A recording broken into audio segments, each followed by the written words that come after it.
Looking like a model isn't about being the best-looking guy in the room. It's about knowing how to weaponize what you've got. Your body, your style, your energy, presented in a way that makes people stop. Let's break it down. Number 1. The divine ratio. It's not about being massive. It's about proportions. Every model shares one thing: balance. Shoulders roughly 1.6 times your waist. When your proportions are right, clothes sit differently. Stop training randomly. Build the frame. Number 2. Testosterone.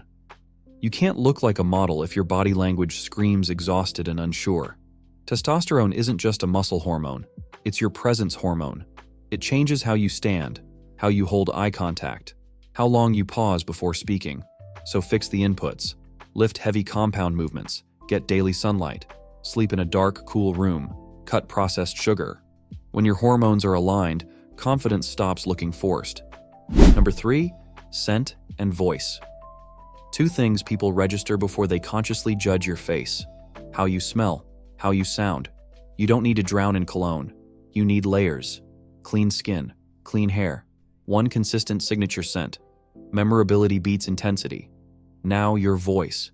If you rush, mumble, or speak from your throat, you weaken your impact. Slow down.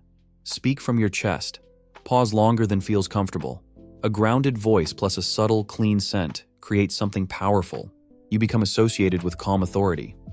Number 4. Skin and diet. Models don't just look good, they glow. And glow starts internally. Eat foods that hydrate and repair. Then keep skincare simple. Cleanser, moisturizer, sunscreen. That's it. Number 5. Energy and social presence. You can fix everything externally, but if your energy feels needy, none of it lands. Model energy is calm, measured, non-reactive.